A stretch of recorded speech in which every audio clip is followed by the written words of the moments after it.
Bonjour. C'est une expérience universelle chez les hommes et chez les femmes, selon des critères différents. On le constate, la parole que donne saint Paul dans l'Épître aux Romains chapitre 7 verset 18 est vraie. Il y a en nous comme deux éléments qui se battent. Un élément charnel qui nous entraîne vers le bas et qui ne veut que son plaisir. Et un élément spirituel qui fonctionne vers le haut et qui veut chercher Dieu et chercher au-delà de l'homme, à quoi sert la vie sur terre, etc.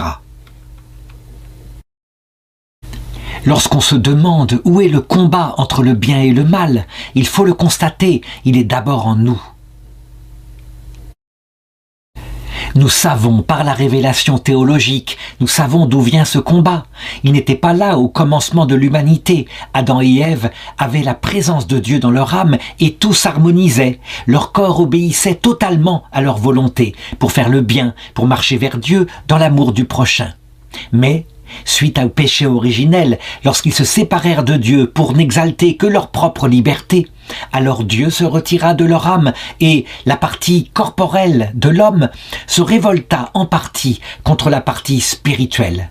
Et ainsi commença ce combat que nous voyons décrit dans saint Paul. Ce qui est curieux, c'est la malédiction que Dieu prononce, qu'il révèle en Genèse chapitre 3 verset 16 lorsqu'il dit à propos de la femme « Ta convoitise te poussera vers ton mari et lui dominera sur toi ». En réalité, la convoitise qui pousse les femmes vers leur mari, c'est un besoin d'affection, un besoin de sécurité, en général et en premier lieu.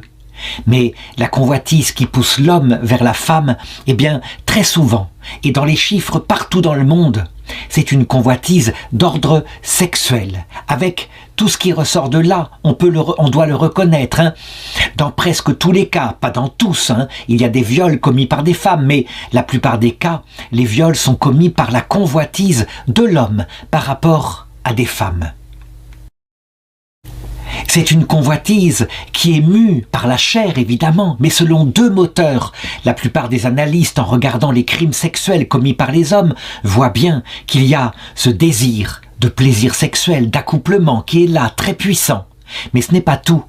Et voilà pourquoi la Bible dit « Et lui dominera sur toi ». Il y a cette espèce de volonté d'être le plus fort, de dominer cette créature fragile qu'est la femme et de la soumettre à sa propre volonté.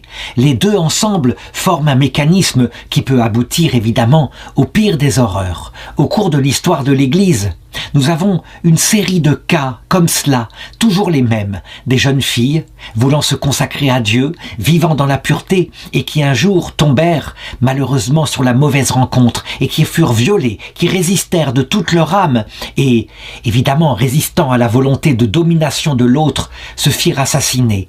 La première que je connais est évidemment Sainte Solange qui mourut assassinée en 880 après Jésus-Christ sous ce mécanisme-là.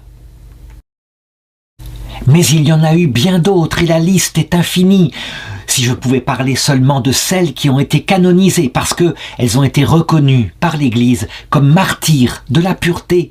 Leur pureté, elles voulaient la consacrer à Dieu et elles préférèrent mourir plutôt que de tomber dans ce péché. Il y a Sainte Maria Goretti, morte assassinée en 1902.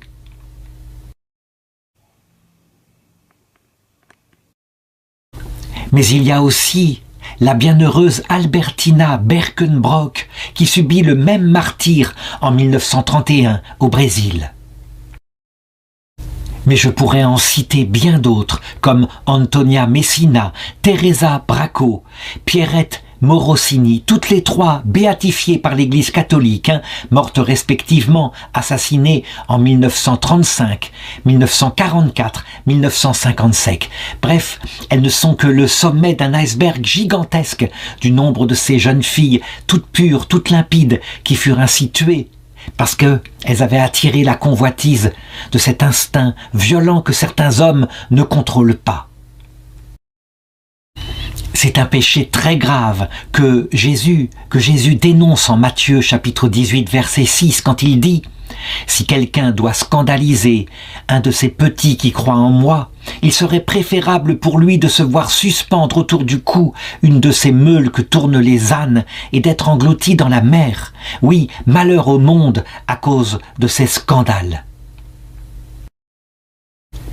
Comment pourrait-on qualifier ce péché? Eh bien, c'est ce qu'on appelle un péché mortel. Mortel non pas parce qu'il tue une personne, mais mortel parce que il coupe complètement de toute amitié par rapport à l'humanité et de tout amour concernant Dieu. Ça ne peut pas être autrement. Cependant, il faut le reconnaître. Gravissime est ce péché, mais c'est un péché mortel contre le Père. Parce que, il faut le reconnaître aussi, ces hommes-là sont souvent esclaves de pulsions qu'ils reconnaissent eux-mêmes ne pas pouvoir contrôler, ou alors parfois de pulsions qu'ils ont choisi de suivre. Et l'histoire que je voudrais raconter est ici une histoire probablement d'un homme qui choisit à un moment donné de suivre sa pulsion en la menant jusqu'au bout. C'est évidemment beaucoup plus grave quand il y a ainsi une volonté qui se met au service de cet instinct et qui quelquefois avec ruse et détermination aboutit au viol et à l'assassinat. C'est alors un péché qui approche peut-être ce qu'on appelle le péché contre l'Esprit Saint, qui n'en est sans doute pas un, parce que il y a une grande part d'ignorance, de bêtise malgré tout. Mais tout de même, la chose est encore plus grave. La petite sainte dont je vais raconter la vie s'appelle Sainte Tanchéa de Troyes, de la ville de Troyes, parce que c'est là qu'elle subit son martyre. Elle mourut en 637 après Jésus-Christ, à l'âge de 16 ans. D'abord, racontons son histoire, son enfance. Elle n'était pas née en Gaule ainsi, dans l'empire mérovingien du côté de Troyes, mais au contraire très loin de là, dans un autre monde, le monde qui se situait du côté d'Antioche. Elle était née en 621 et sa famille avait dû fuir la ville parce que, à cette époque-là, voici que des armées puissantes étaient en train de s'emparer d'une partie de l'Empire romain d'Orient, des armées portées par une nouvelle religion qui estimait avoir la vérité et qui, quelquefois, au moment de la conquête, faisait des jeunes femmes et des enfants des fruits de leur proie. C'était la naissance de l'islam conquérant, et il devait s'enhardir et aller jusqu'à conquérir une partie de l'Espagne. Toujours est-il que sa famille, voulant fuir ainsi, les malheurs de la guerre, décidèrent de s'exiler en Occident, ce qui n'était pas forcément une bonne idée. L'Occident n'allait pas vraiment mieux. Il y avait énormément de guerres en cette époque où les armées avaient conquis l'Empire romain d'Occident, mais des armées germaniques qui se faisaient sans arrêt la guerre pour s'emparer du fief de leurs voisins. Ce qui veut dire que le viol, la misère des peuples était tout aussi fréquente. Toujours est-il que la famille entière s'enfuit ainsi, avec le père qui s'appelait Simplice, la maman qui s'appelait Léonice, et puis leur fille, Tanchéa, dont je suis en train de raconter la vie. Une jeune fille qui avait grandi ainsi dans la ville de Troyes, une ville entourée de remparts, et qui s'était développée, et qui était devenue une jeune fille extraordinairement belle. Mais à sa beauté physique, il fallait ajouter autre chose, la beauté de son âme. Elle avait découvert Dieu par sa foi en Orient, qui était la même qu'en Occident. À cette époque-là, il n'y avait qu'une seule église. La division entre les orthodoxes et les catholiques ne viendrait qu'en 1054. Et donc, à un moment donné, étant dans la prière, elle avait décidé de se consacrer à Dieu. Très jeune, elle voulait consacrer à Dieu sa virginité. Et voici les événements qui se produisirent en ce 10 octobre de l'année 637, alors qu'elle avait 16 ans. Il y avait ce jour-là une grande fête qui était organisée dans tout le secteur, avec la présence de l'évêque. C'était en effet la fête de la dédicace de l'église d'Arcis-sur-Aube. Et les parents se rendirent donc ainsi chez le parrain de leur fille, le parrain de Tanchéa. Toujours est-il qu'ils ne l'emmènèrent pas avec eux. Pour une raison que j'ignore, ils la laissèrent à la maison, et le parrain ainsi qu'avait organisé la fête, aurait voulu que sa filleule soit présente. C'était un peu l'ornement de cette fête. Il en parla à ses parents, et ils les convainquirent d'aller la chercher chez elle, de la ramener ici. Il dit même, vous ne bougerez pas d'ici, vous resterez à la fête, mais j'enverrai un serviteur qui la ramènera ainsi. Et donc on se mit d'accord et le serviteur partit ainsi pour aller chercher la jeune fille, pour l'accompagner. Les régions, les campagnes à cette époque-là n'étaient pas sûres. Et donc, il arriva à sa maison, il frappa à la porte, il expliqua le fait. Et donc la jeune fille, tout à fait en confiance, dans sa grande naïveté, décida et accepta de le suivre. Mais lui, entre-temps, avait repéré à quel point elle était belle et était née dans son cœur cette convoitise dont j'ai parlé. Dans les actes du martyr de Tanchea, il est raconté ceci, qu'il essaya de faire le joli cœur, de lui parler ainsi, et puis peut-être de poser sa main sur sa main. Mais elle ne comprenait pas ce qu'il voulait, simplement elle retira sa main, pas plus de cela.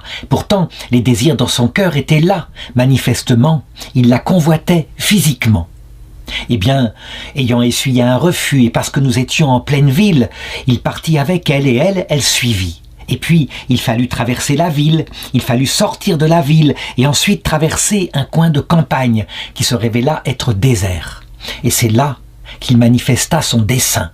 Il s'arrêta, il n'y avait personne à la ronde, et là, il dit les choses tout de go. « couche avec moi, lui dit-il, et plein de convoitise, il la menaça, il avait sorti un couteau, couche avec moi ou je te tue. » Il faut le reconnaître. Face à une telle surprise, une telle sidération, qui est en fait finalement ici une tentative de viol, ce n'est rien d'autre que cela. La réaction des jeunes filles peut être diverse. Certaines, paralysées de terreur, restent là, fixes.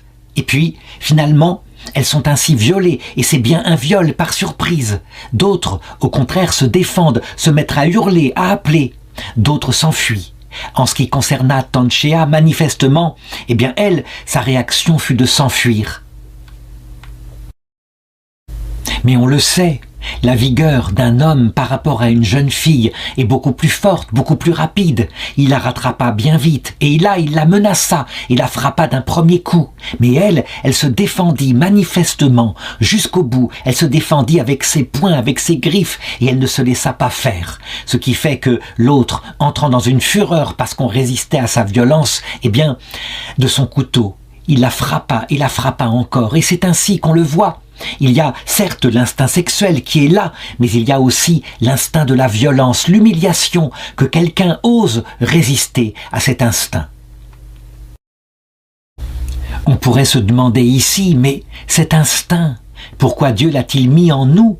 Pourquoi est-il là? La réalité, c'est que Dieu n'a pas mis l'instinct qui provoque ainsi le meurtre, le viol. L'instinct sexuel, qui est créé par Dieu, évidemment, est normalement ordonné pour être dominé par l'intelligence, dominé par la volonté, et est là, au service de l'amour, au service du don de la vie. C'est sa finalité. Mais bien sûr, lorsque, un jour, on le sépare complètement de ces deux finalités, cet amour fidèle, engagé, qui protège l'autre, et puis l'ouverture à la vie, alors on peut dire il prend sa propre autonomie, il devient autonome, il prend sa propre voie, il ne cherche que quelque chose qui lui est attaché, à savoir le plaisir, exclusivement le plaisir égoïste, et par tous les moyens.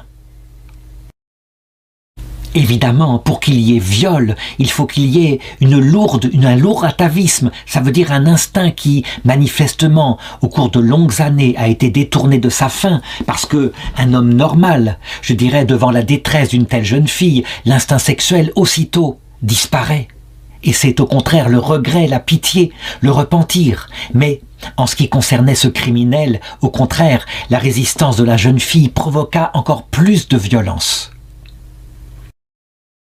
Ce qui est sûr, c'est que la pauvre jeune Tanchea n'arriva jamais à la fête, que le serviteur revint ainsi, prétendant des choses qu'il ne l'avait pas trouvées. On la chercha partout, on ne la trouva pas, dans un premier temps. En effet, il avait caché son forfait, il avait non seulement tué, mais décapité, et il avait caché son cadavre pour qu'on ne le retrouve pas de cette manière-là.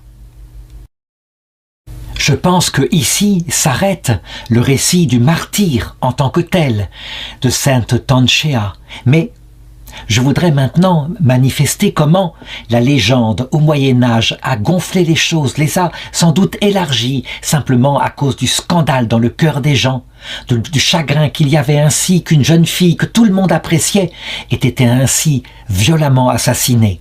Et puis, je dirais de la certitude qu'elle était une sainte. En effet, dans des histoires analogues qui s'en sont passées récemment, comme par exemple l'histoire de Sainte Maria Goretti, on le voit, il y eut le même mécanisme, les mêmes coups de couteau. Et puis, le criminel essaya de cacher son crime une fois de plus, et c'est souvent le cas. Dans l'histoire de Tanchea, il est dit que, en réalité, ayant été tuée de cette manière-là, Dieu permit un miracle, qu'elle prenne dans ses mains sa propre tête et qu'elle marche longtemps avant de tomber dans un buisson qui lui servit de tombe, et là, avec sa tête, eh bien, de rester, de reposer, morte définitivement cette fois. En réalité, on peut tout à fait imaginer que ce fut plutôt le criminel qui transporta son corps et sa tête et qui camoufla ce corps. Mais c'est ainsi, afin que la victoire se fasse en réalité dans le cœur des gens, que la victoire soit à la puissance de Dieu.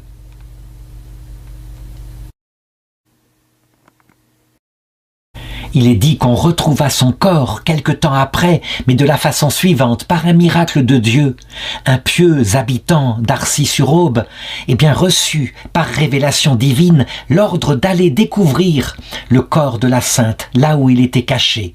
Et avec le prêtre de la paroisse, il se mit en route sur un chariot traîné par 2 bœufs. Et laissant les bœufs ainsi dirigés et priant, disant le chapelet sans doute, priant que les anges ainsi dirigent les bœufs, et les animaux allèrent droit au buisson et s'y arrêtèrent. Et c'est là qu'on trouva le corps. On le trouva enterré à peu de profondeur. Il était conservé intact, pur et merveille. Il avait sa tête séparée du tronc, bien sûr.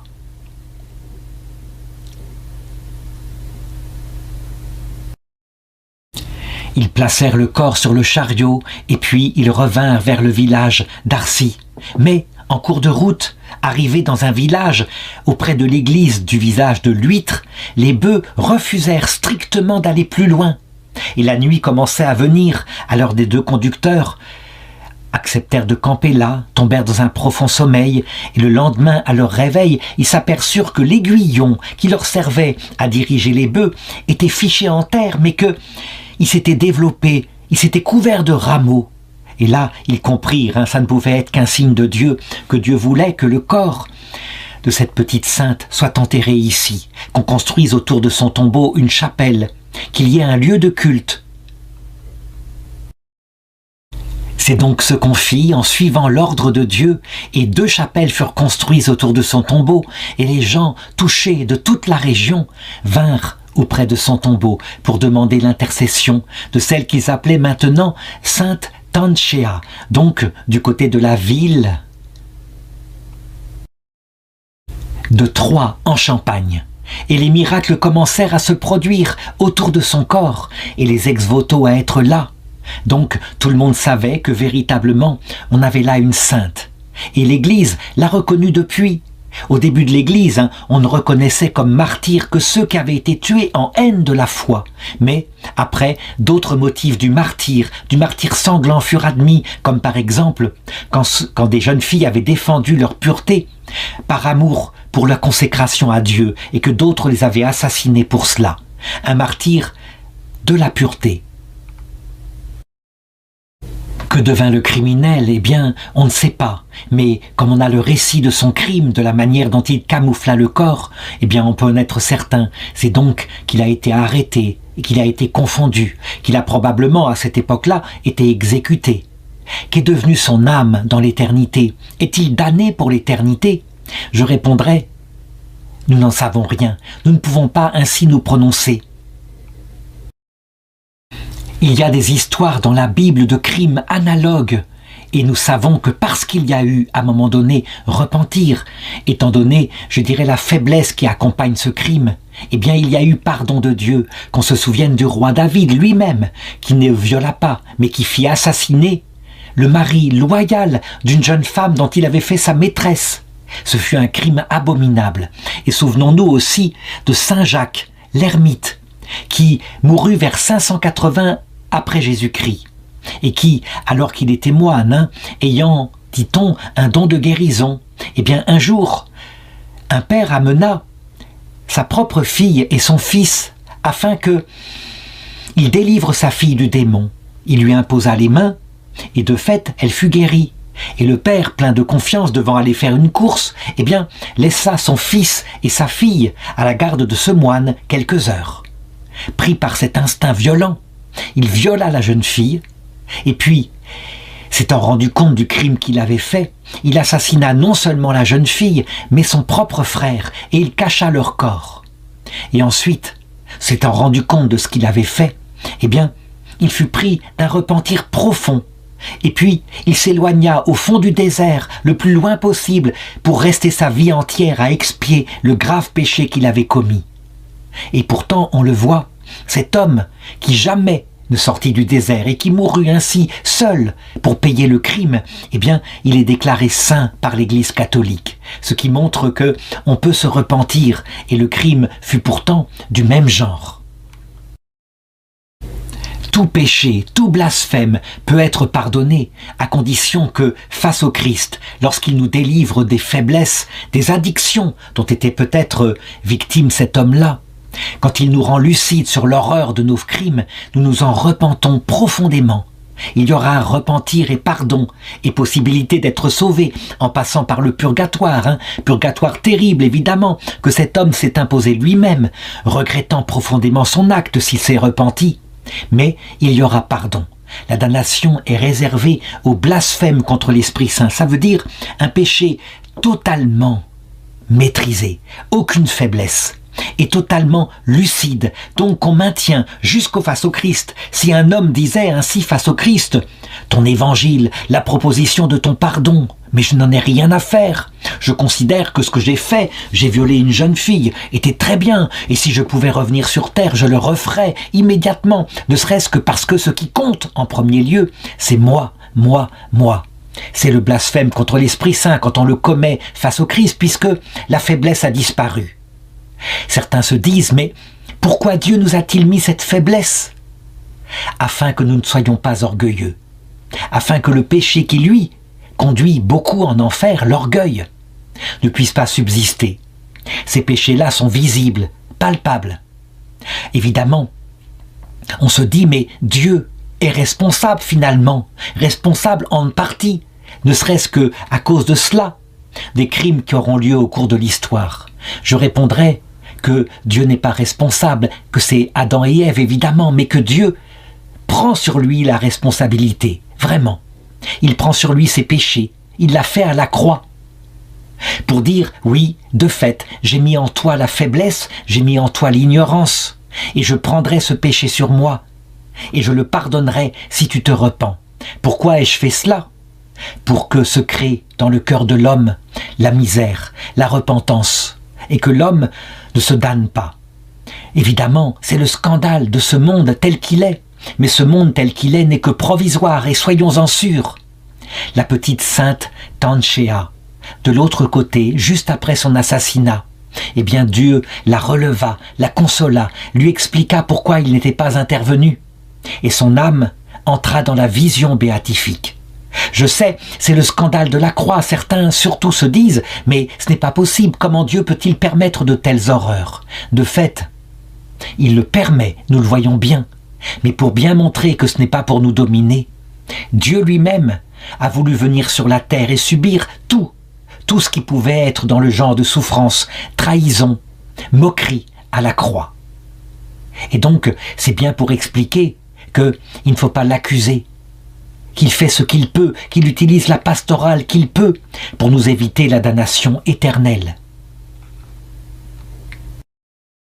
Il n'empêche, quel scandale, et saint Paul le disait lui-même, le scandale de la croix. Le scandale que Dieu doit prendre sur lui, et il doit avoir de bons arguments pour convaincre ceux qui, ainsi, ont perdu des êtres chers dans des horreurs comme ce crime de Sainte Tanchea. Mais la puissance du martyre de Jésus-Christ convaincra, soyons-en sûrs. Et les gens ayant compris de l'autre côté, les gens seront convaincus qu'il a tout fait avec sagesse et que grâce à son action, il a sauvé des millions et des millions de gens du péché horrible dans lequel ils étaient tombés.